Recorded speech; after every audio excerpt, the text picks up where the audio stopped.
teacher who silenced voice. Tender, heartbreaking, then uplifting finale. Tariro was the kind of child who filled a room with laughter. At just 12 years old, her dream was clear. She wanted to be a singer. Her voice wasn't perfect, but it carried something rare: hope. Every morning she'd hum on her way to school, her little brother running beside her, clapping to her tunes. He envisioned her as some little Brenda Fassie or Celine Dion. But in class, there was one person who despised that light: her teacher. Instead of nurturing her gift, he mocked it. "Tariro," he sneered, "you sound like a goat caught in a sick bullfrog would croak better. If all music came to this, then we would rather not have it at all. Stick to your books. Music is not for you." The whole class laughed. She laughed along, but deep inside something cracked. A very big, nasty crack indeed. Tariro couldn't believe her ears. The mockery stung, but deep down, a fire ignited within her. "You think I'll let your words define me?" she retorted, her voice steady despite the tremor in her heart. She recalled the hours spent practicing notes and melodies that danced through her mind, promising a world far beyond the confines of her current reality. "I'll show you," she contemplated, determination flooding her veins.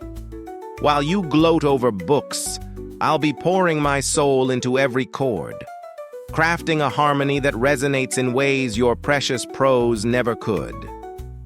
She envisioned a stage, lights illuminating her passion as she played, drowning out the negativity with the sweet sound of music. Without a second thought, she grabbed her guitar, her fingers trembling with excitement. Every strum became a whisper of defiance against the jeers and the doubts. This was more than just music. It was a catharsis, a rebellion against those who underestimated her.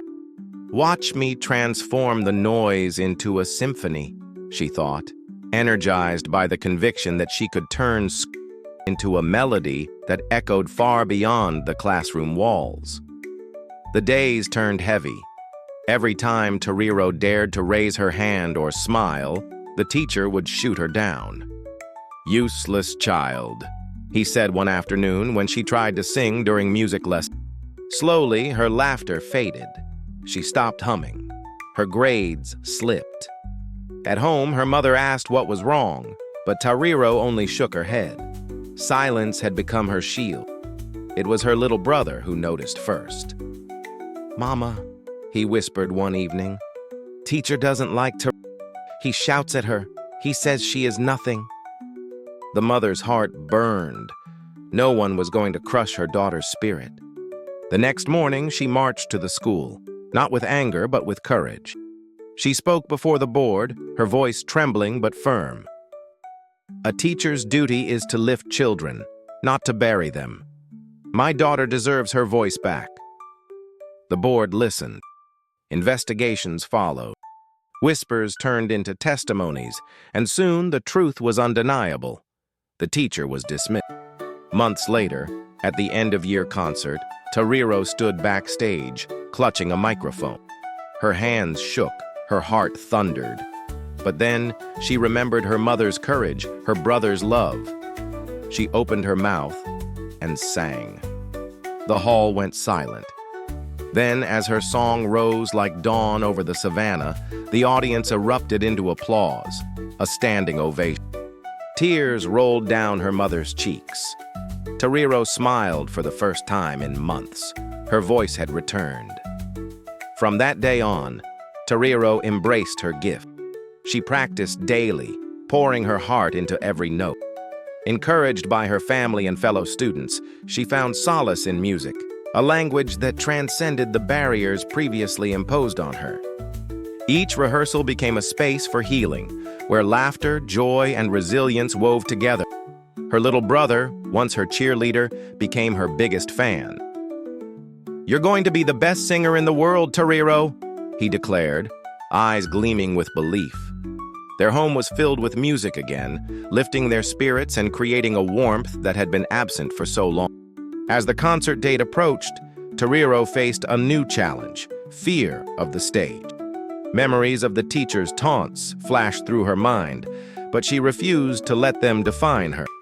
With every performance she attended, whether by friends or professionals, her confidence grew. She learned that each voice carried a unique story, a truth she had begun to embrace.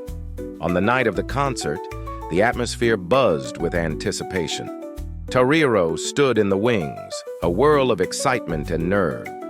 Then she caught sight of her family's encouraging smile. With a deep breath, she took the stage, the spotlight warm on her face. And as she sang, a bond formed between her and the audience.